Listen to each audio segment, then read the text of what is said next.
This podcast is brought to you by PLI, the Practicing Law Institute, providing resources to legal professionals and the law librarian community. For more information, go to pli.edu/librarian.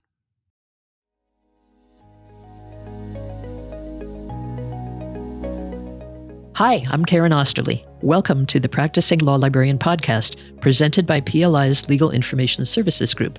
This podcast brings you conversations with and for the law librarian community. As a practicing law librarian myself, I've been working in legal information services for 34 years, currently with PLI's Library Relations Group. In this episode, Jenny Wondracek, Director of the Law Library and Professor at Capital University Law School, shared with me her professional journey from practicing law to law librarianship, her innovative work with AI tools and virtual library tours, her leadership roles in law librarian communities, and her insights on the evolving role of AI in legal education and practice. We are fully aligned on the importance of patience, continuous learning, and the ethical use of technology in law. Come join us.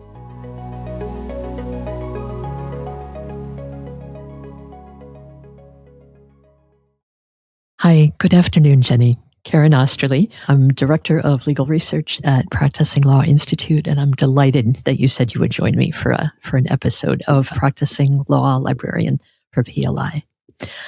Welcome. Thank you. I'm excited to be here. Great. So could you tell me where you work and your title and all of that, please?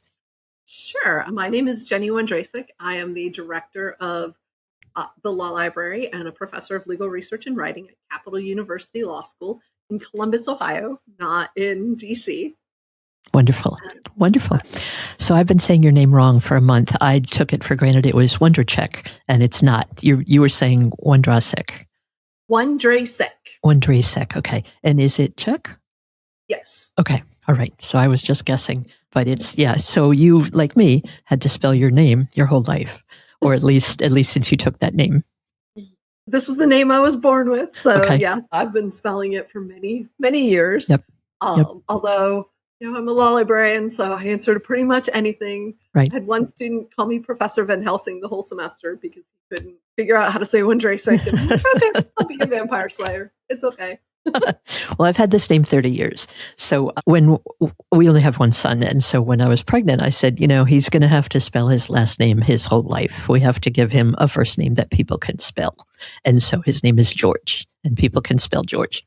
Even Karen, which is a baby boomer name, and, I grew up, there was only one way to spell it, and now there's like 17 different ways. And so when I call on the phone, I say, okay, it's Karen spelled the old-fashioned way. And then I do the last name, which you probably do. It's O as in Orange, E as in Edward, S as in Samuel, T as in Thomas, blah, blah, blah. And then they always invariably say OST. I say no. O as in Orange, E as in Edward. And usually it takes 2 more times. It's remarkable. So I can't imagine what you have to go through.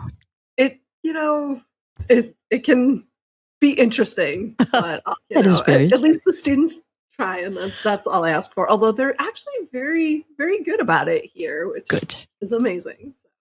Good. How did you come to be a law librarian? Why are you in academics, law librarianship, and tell me your professional journey, if you would?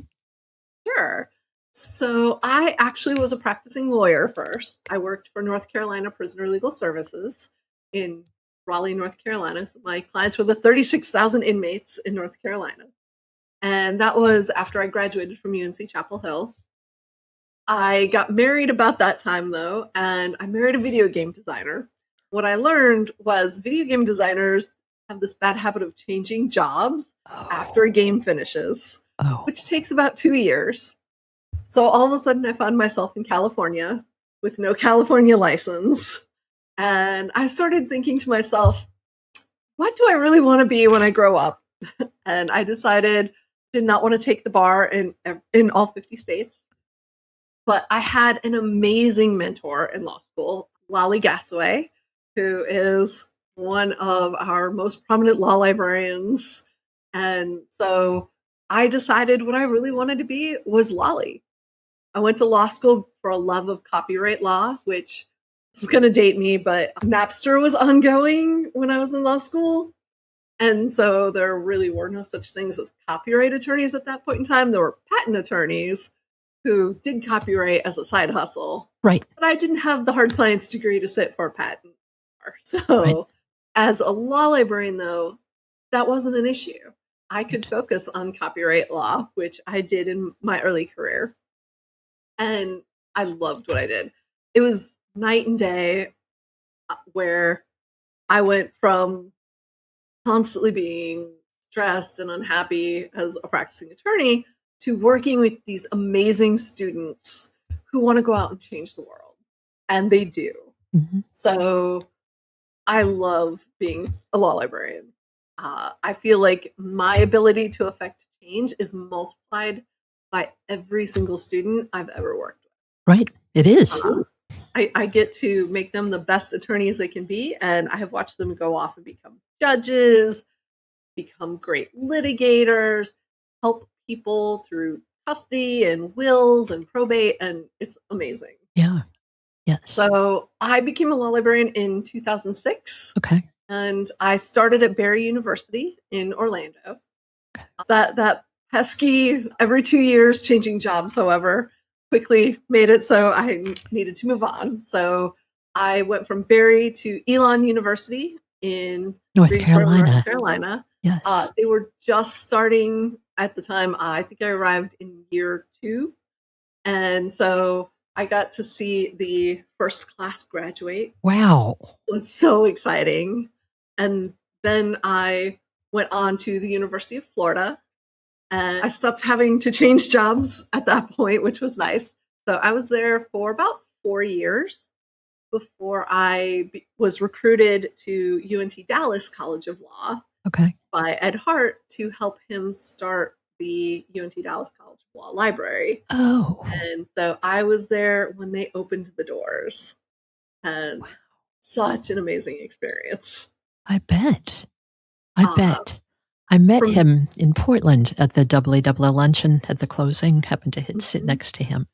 So, yes, he's deeply impressive. He is. And he is so humble, it isn't even funny, but he has been a great mentor to me. And actually, from UNT, I spent about 6.5 years there. Okay. And then I was recruited to Capitol by one of the associate deans that I had worked with, Reynaldo Valencia, who had become at Capitol. And when they had to do a national search, he's like, hey, you might want to apply. Good. So that is how I became a law library director. I joined Capitol, and here I am, over 5 years later now. So you've been there, did you say over 5 years? Yes. Okay, so these last 2, 5+ years, and then 6+ years before that. So that's pretty cool. Yeah. And do you want to talk about where you're going next? Sure. It's not a secret. Okay. Beginning August 1st, I will be joining Southern Methodist University's law school as the director of the Underwood Law Library and a professor of legal research there. And so I will be moving back to Dallas. I was going to say back to Texas, and not even just Texas, back to Dallas. That is cool. Yes. Yeah, I'm looking forward to seeing all of my friends and former students that I left behind when I came to Capitol. Although I am still trying to figure out too how to take a lot of people with me back to Dallas, because I work with an amazing group of people here. So how have you seen law libraries change and law librarianship change since you entered the field? Oh, well, it actually goes back to when I was a law student. I graduated in 2003. So I was one of the last students to have to learn how to shepherdize in the books. Wow. But I had my shepherd's password in one hand and the shepherd's volume in the other. Right. And the gold or the red book. And then maybe the sheets as well. Yes. Okay. That's really something. That's a lost art. It is. And one I will not inflict upon my students. I keep telling them, I'm like, it could be worse. Like, it definitely could be worse. I could make you use print shepherds. Right. Oh, actually, there's a great picture. When I was working with Ed Hart at the University of Florida, there was a sign posted to a shepherd set that said, "Do not touch." So, of course, there's a picture of me going like this. Of course. With my finger touching the volumes. Right. And I'm like, what's going to happen? Right. Exactly. Who knew? It was a sentence to 20 more years and law librarianship. So I've seen a huge transition from the print that everybody used. When I was at the University of Florida, I actually had to teach paralegals how to shepherdize in print. Okay. Because we had a judge who wanted them to only use the print. He did not trust the online version. All the way to generative AI. Can you talk about some of the tools that you created as a librarian and how they're used by your patrons, your students, your faculty, your staff? Sure. I will honestly say I have ADHD and I tend to think outside the box. Okay. So the very first tool I ever created was a research toolbar. If you remember back to the days of ask.com. I do. Jeeves, I created a research toolbar for the state of Florida and released it. My students used it, had practitioners using it, and it just integrated into the browser, which was really nice. Yeah. I missed those days to some extent. But I have worked along the way creating things like research guides and similar items that are more traditional. But I also work on a variety of other tools. So right now I am working with Mary Matusak out of New York on a tracker for AI hallucinations. And we are over 1,300 hallucination cases in the US alone. Wow. So we are working to get our next version up online right now. We've decided to move it onto its own URL and then post it through the AILawLibrarians.com blog. Great. So legal technology has always been of interest to me. Back when I was a practicing attorney, I actually helped implement Legal Files, which is a case management system, into my law firm in 2004. So I have been working with legal tech for a long time. And so when artificial intelligence came out and really made it mainstream with ChatGPT, I decided that students, my faculty, our local community needed more tools to help them navigate it. So I created worksheets for them to help slow them down and make them think, but also to teach them what goes into a prompt. Not like Google where you can just throw a few keywords in it and get a good result. Right. You really need to add that context and things like that. So I have worksheets available. You can access them through AILawLibrarians.com to walk people through prompting. I've written articles about how to use those. So we're really trying to make tools like that to help with research and with full use of the system. I have a tool where with using 360-degree photography, my students can walk through our library stacks and open each one of the reporters for the federal government, for the Supreme Court. And the reason I have been working on that is I realized that students don't understand how these citations are made. It does not click to them. Right. It doesn't mean anything. It's just ALR, whatever. Yeah. Yeah. So by creating a tutorial like this, it actually helps them understand, oh, that's a volume number. Like it's written on the spine of the book. Right. Or the page number. A page number. Right. So they get to see how it works. We work through a citation. They can walk through open little videos that opens, for instance, the U.S. reports. And they see the very bare bones reporter. And then they can keep walking and they'll run into the Supreme Court reporter from West. And they'll see the editions there, the lawyer's edition with the briefs in the back and things like that. Right. And these are videos or these are virtual reality? So it's a little bit of both. What I've done is, have you ever used the software for real estate where you can walk through a house? Yes. So I'm using that same software, Oh. but instead of a house, I've recorded our stacks. Yeah.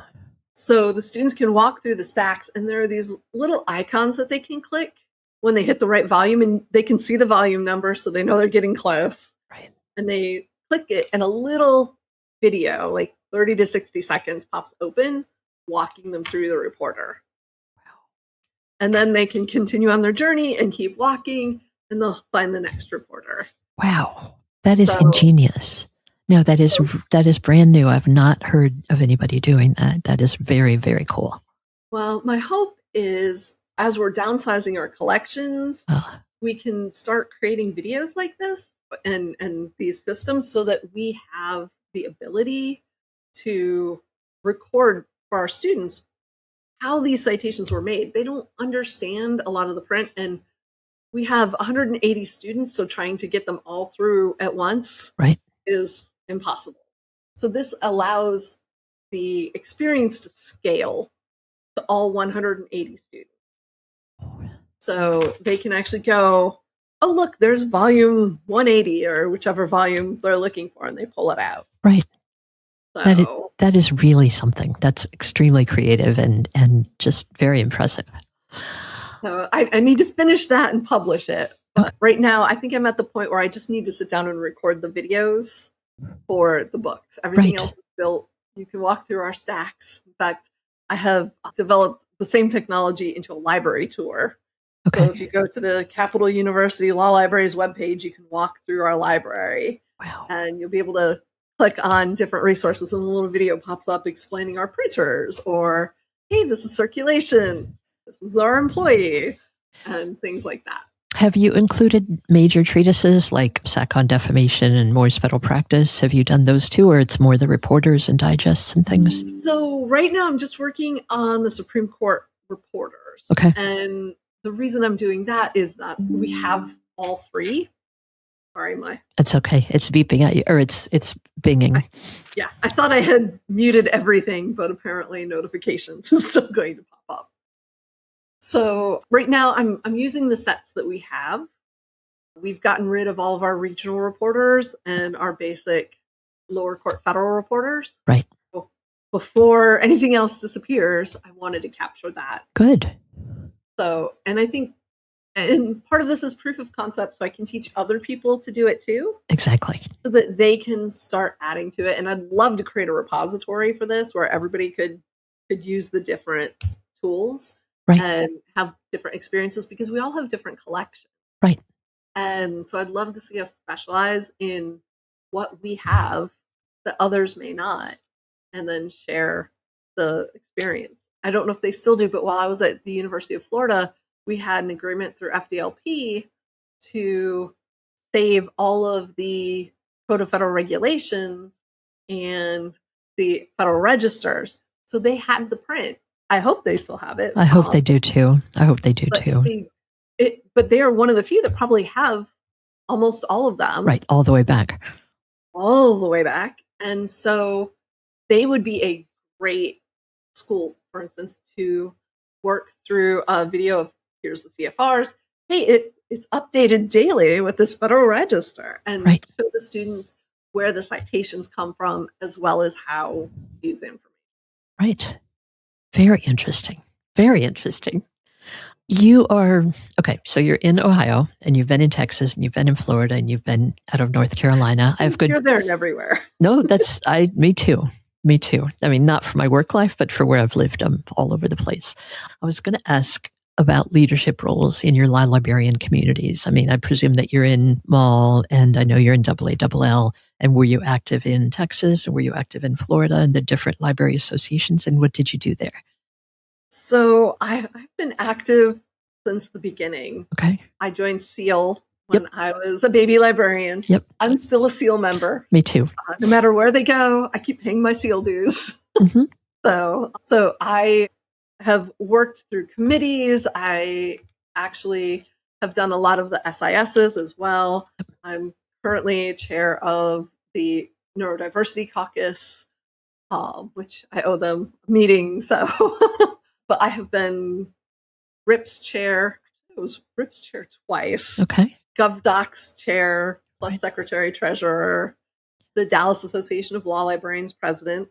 Yep. Essentially, wherever I go, I get involved. Okay. And what do you have leadership lessons that you would want to share from those? I mean, one of the obvious ones is get involved. You're a baby librarian or you're new to a field, get involved. You'll meet peers, interesting peers who will help you. to grow and to learn. I mean, that's sort of like the base one. But other leadership lessons you might want to share from those experiences or from your experiences in your libraries. Sure. So one of the things I learned early on is if you want change, you need to be willing to participate in it and bring it about. Otherwise, you are trying to put other people to work without taking responsibility. So I have always been willing to get involved. I even sit on the board of Cali, and the app that I'm vibe coding is a syllabus tool where you upload your syllabus and it matches to Cali lessons.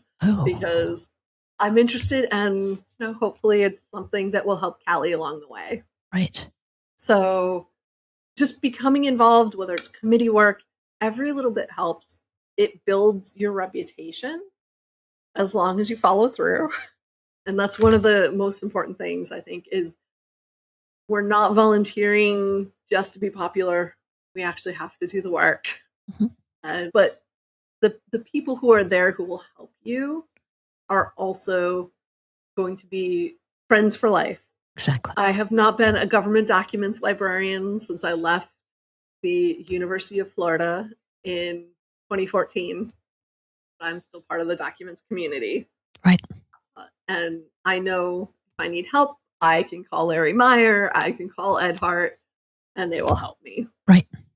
So these are the communities, though, that need our help, too, because documents isn't a growing field these days. Right. There are plenty of opportunities to get involved. Just have to look for them. I will say, though, you do need to think through a lot of the systems that you're moving into. So when I was the president of the Dallas Association of Law Librarians, I was so grateful for the immediate past chair because she had set up settings on the bank accounts to notify us when money left the account above $100. And we actually were victims of wire fraud. Oh, no. And so we had to go in. I was calling the bank it was transferred to. It was like this rural bank in Wisconsin where there were 2 locations. I was calling up saying, hey, you're getting money that we did not authorize. Right. And we need that back. Right. So these are the systems, though, that if you don't think of it as a business, you're just like, oh, it's just a volunteer role. You really need to make sure that you are thinking of it as the business, how you can perpetuate your role or your organization and keep it running without. Yeah, to keep it whole and healthy down the road. Yeah. Yeah, we've all been getting these phishing attempts. I work locally in several New York librarian associations, and it's endemic. All these emails from these faked emails. Oh, can you send me this? Can you send me this? Can you send me this? Yes. Yeah. So that's everywhere. They're just getting worse. Right. The other thing is figuring out, like, if you are taking on an executive board role, take that seriously too. You have to read the budget, see where the money is going, things like that, because ultimately you're the one in charge. And don't forget, you have to file forms with the IRS if you are one of the chapters. Right. Absolutely. So it's weird little things like that most people don't even think about. But our law school education really comes in handy. It's true. You have access to lawyers. I want to circle back to AI because it sounds like you jumped on it pretty much as soon as it was available. And I want to say fall of 22, or was it fall of 23? It all runs together for me now. It was the end of November in 2022. Okay, so MATA hit in the spring of 2023, which is the 2 lawyers from New York who thought it was a search engine like Lexis or West, and then submitted all the hallucinations in the first case. Right. And so everything boomed. I'd like to hear about the journey with that, and then also how you guys are using AI now in teaching and training and classes and administration and research. Of course. So one of my focuses has actually always been law and ethics. I'm fascinated by where they combine and overlap. Okay. So before AI came out, I was already publishing on tech competence and things like that.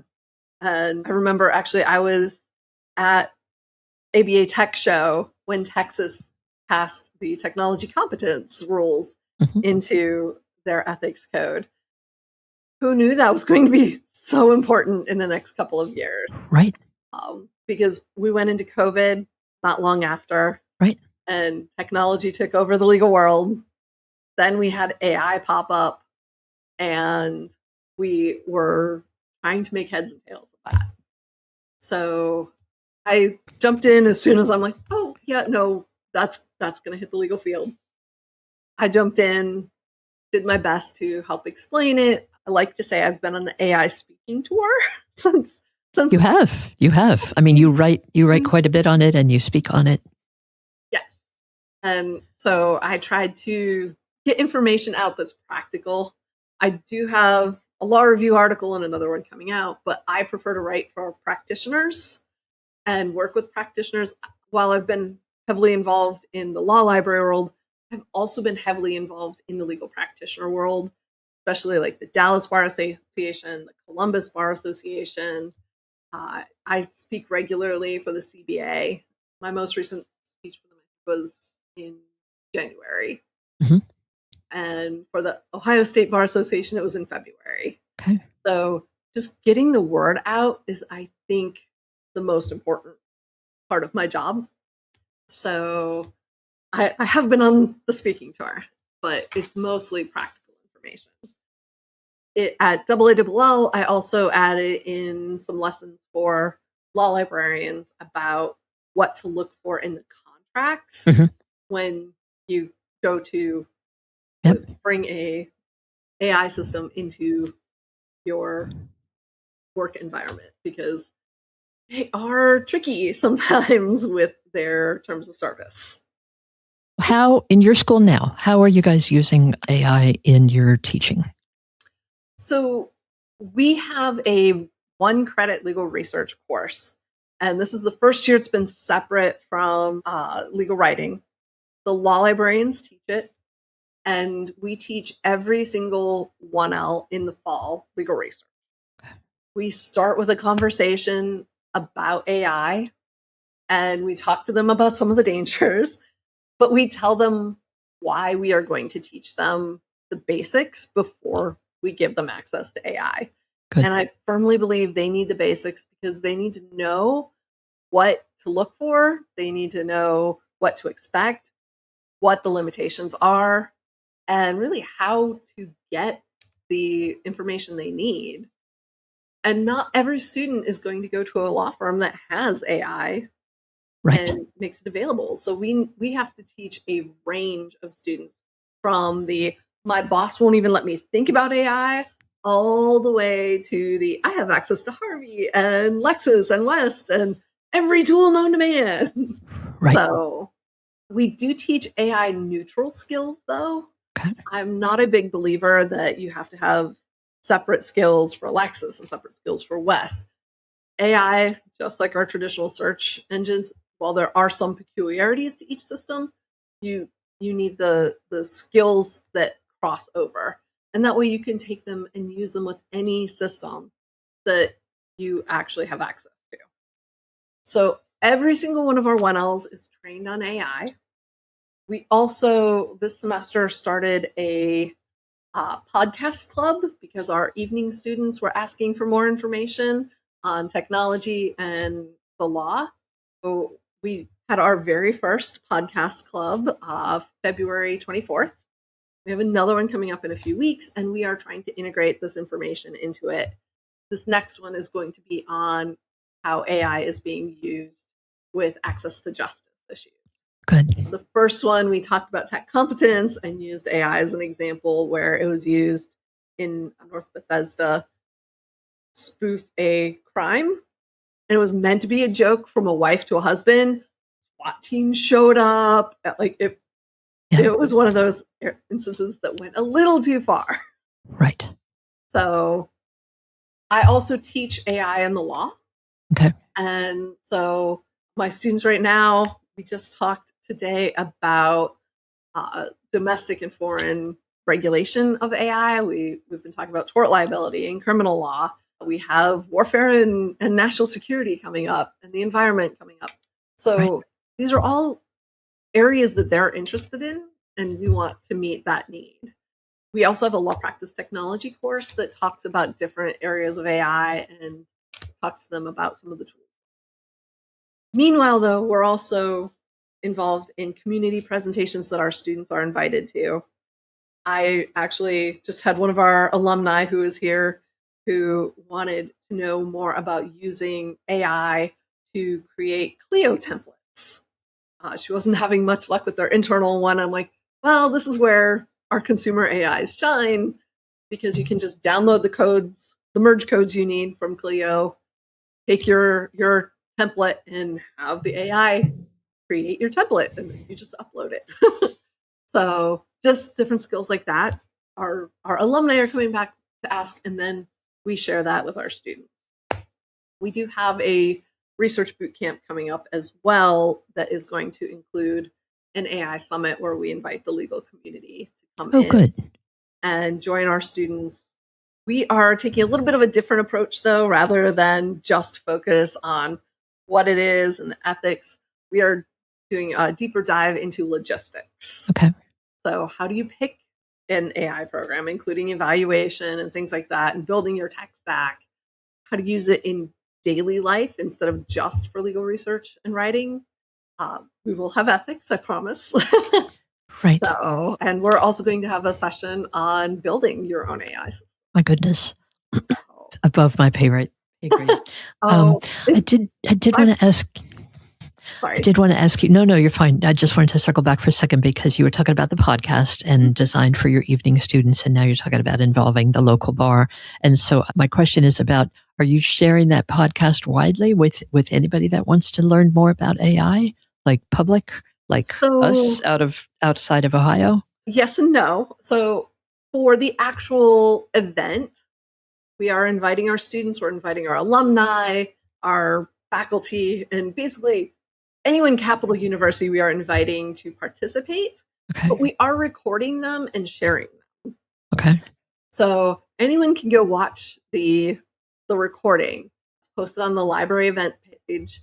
And we've got both the podcast that was originally watched by our viewers, because our night students do not have time to read books. And then we have the discussion of that podcast that we've recorded and shared. So we're not technically creating a podcast. We are listening to podcasts and then talking about them. Yep.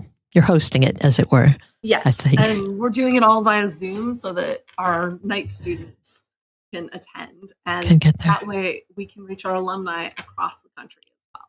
Wonderful. Wonderful. I want to back up, or not back up, but step aside for a second and ask you, because you practice law, you went to law school, you practiced law, and then you went to library school after you were an attorney, and now you're a librarian. So what's a belief about the law or about information that you held early in your career that you no longer believe or no longer hold to? Well, I could be cynical. Up to you. About the law, I came out of law school very naive and thinking the main part of criminal law, for instance, was whether they were innocent or not. And then I learned the truth about eyewitness testimony being unreliable and about different areas that we had to question even before technology came into play to make all these deep fakes. And so my view of that has evolved a little bit, because there's a lot that goes into it. Yeah. There's a lot about the defense, about things like that. But I see the technology is just making it more and more complicated. And I'm concerned about my students. I do try to give them a little dose of reality, but how they are going to fight the deepfake technology is a little concerning to me, when I had trouble getting the actual photographs when I was a lawyer. So we'll see how that evolves. But I worry about how misinformation is spreading that we didn't have to worry about when I was a younger librarian or a younger attorney. Right. These days, it's everywhere. Yeah, it is everywhere, and it's really hard to tell. And at some point, we're going to be unable to know. Yes. I have my undergrad's in philosophy, and so one of the courses, it's the study of knowledge and what's true. And we talked about it at length. And you have to know that it's true, you have to know that it's correct, and then you have to be able to show that. Not just knowing the sky is blue, but being able to show it. There were like several pieces to it. So this is a little like that. It makes me think of those long time ago classes. So I did a session at the very first Women Plus AI Summit that Vanderbilt Law holds in Yes. Nashville. Yes. I did a session on misinformation, but not misinformation that's created by AI, misinformation that's created about AI. Oh. And we had some amazing conversations. But what has stuck with me is I had a couple of high schoolers come to that session. And one of the things they told me that has stuck with me is they don't know what's true anymore. Right. Because they're growing up, their parents are sending them things, their friends are sending them things, and it's coming from trusted sources. Right.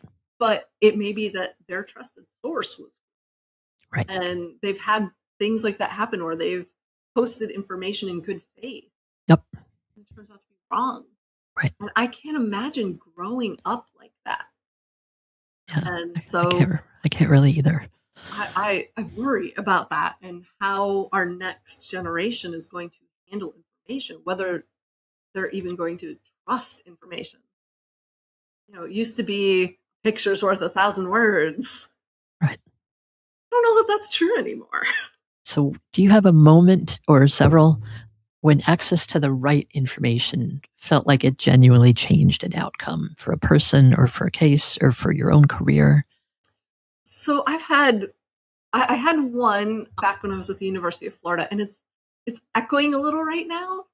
So usually we're asked to research the law, and we don't have to delve into other subjects. Interdisciplinary research, however, is becoming much more common. Right. So when I was at the University of Florida, we had a professor who was working on an amicus brief challenging the Defense of Marriage Act. And she wanted information about how being told you can never marry and have a family would affect some of our LGBTQ children. Right. Not a law question whatsoever. Mm. And so there were several of us working on it. And I appreciated my UF colleagues at that point in time because we were part of a larger university. And so I had been talking to librarians in different fields, and they taught me a lot about their databases. Right, their field, their material, yes, their information. Yes. So I didn't hesitate to reach out and start looking through the psychological journey. The psychology journals and different medical fields, which I thought might actually give better insight than the legal journals. And we found material for the professor. And that was the most amazing thing, is that we used our skills outside of our own field and really managed to pull together information that she needed to go forward and write that brief. We also, and it's echoing today because I have a student I've been helping who has been struggling. We have our very first case of virtual child pornography here in Ohio. Oh. And the student's writing on that topic. And so she's investigating recidivism and things like that, which may be in legal journals, but we're finding it more and more actually, again, in psychology journals and things like that, because we're learning more about what feeds into the recidivism.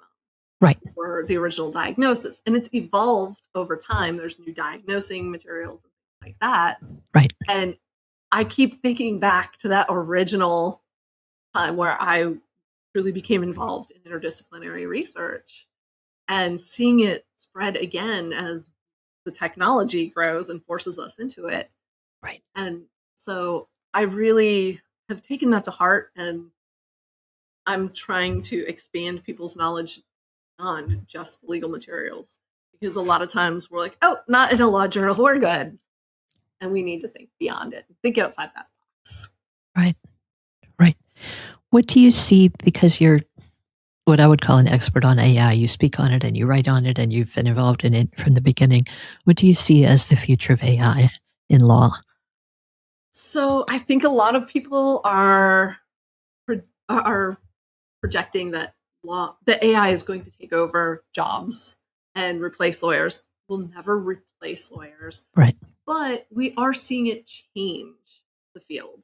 We are seeing attorneys adopt it and be able to focus it on different areas.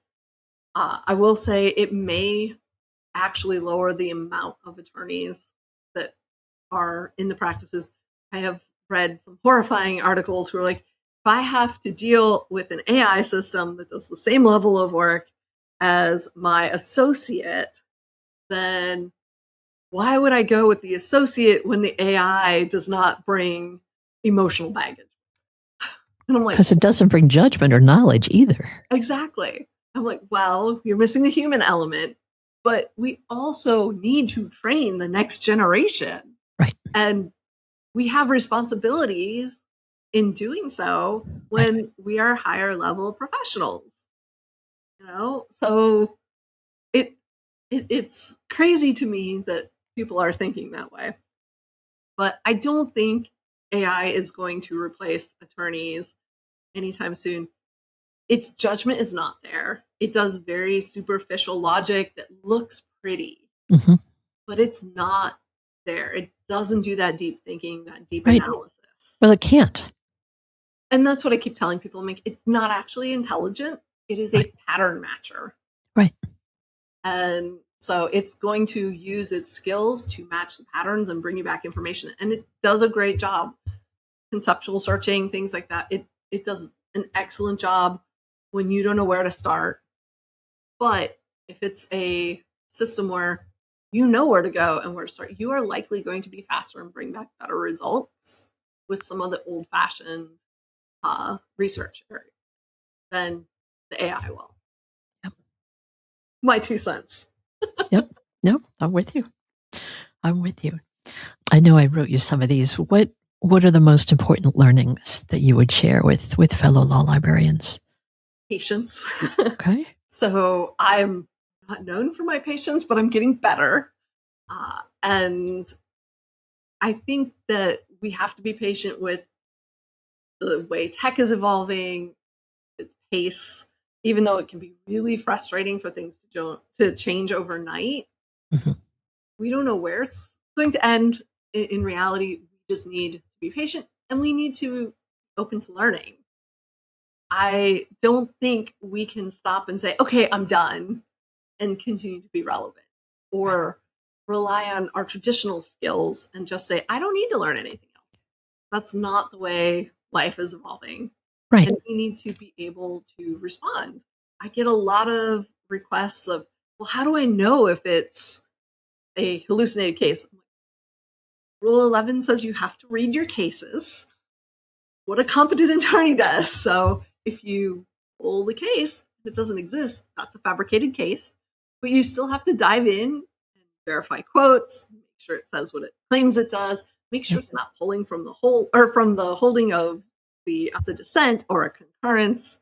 Right. It's actually the holding of the majority or the plurality. So these are things that we need patience. We need to teach them, and we need to teach them why it's important. Knowing that, for instance, we've seen a few people get suspended from the practice of law because of these hallucinations is important. Yeah. We need our students to understand it's taken seriously. And the judges are getting more and more frustrated, and I don't know where it's going to end. I don't think we have seen the end of their creative sanctioning effort. No, I think you're right. We can tell that, those $1,000 sanctions, those $2,500 sanctions, they're not stopping people. No. We had one firm where they submitted it in 14 different cases. So I think we're still going to see that creativity, and it's part of our job to be able to track that, to tell people what those consequences are going to be. They take the shortcut. Right. So, but that said, I have introduced my students to things like brief analyzers that will help them do site checks and quote checks and things Right. like that. No, that kind of tool is invaluable, but they still need to think. They still need to exercise judgment. Exactly. They still need to apply their knowledge. Exactly. Are there things that you wish you had known when you began your career? I wish somebody had told me to take admin law in law school. Okay. That is the number one thing I tell my students. You have to pick between my class and administrative law, go take administrative law. Because I found myself as an attorney trying to read the APA. Oh, that was hard. And using the skills as a law librarian makes it even harder when you don't understand the basics of how the law is laid out. The biggest thing about AI, I would say, though, is remember, intelligence is a misnomer. You are always going to be smarter than the AI. That said, the AI is going to get better at what it does, so you need to keep up. But you need to understand it's not actually thinking, no matter how many times they call it a thinking model. It's still a pattern matcher, at least with the current technology. Right. We'll see when quantum computing comes out, but Right. Well, thank you. That's a lovely quote. That's a lovely place to stop. And it's been a delight. Thank you. Thank you. Thank you for taking an hour and joining me and sharing all of this information and all of this expertise. It's really been a pleasure. Thanks for listening to The Practicing Law Librarian, part of PLI's Ever Current podcast. Be sure to subscribe and listen to our latest episodes wherever you listen to podcasts. And to learn more about the Practicing Law Institute, please visit pli.edu. To learn more about PLI Plus, which provides electronic access to the full collection of PLI Press publications, and schedule a demo with a member of our team, please visit pli.edu/plus. Please note that the views and opinions expressed during this podcast represent those of the individuals being interviewed and not necessarily those of PLI.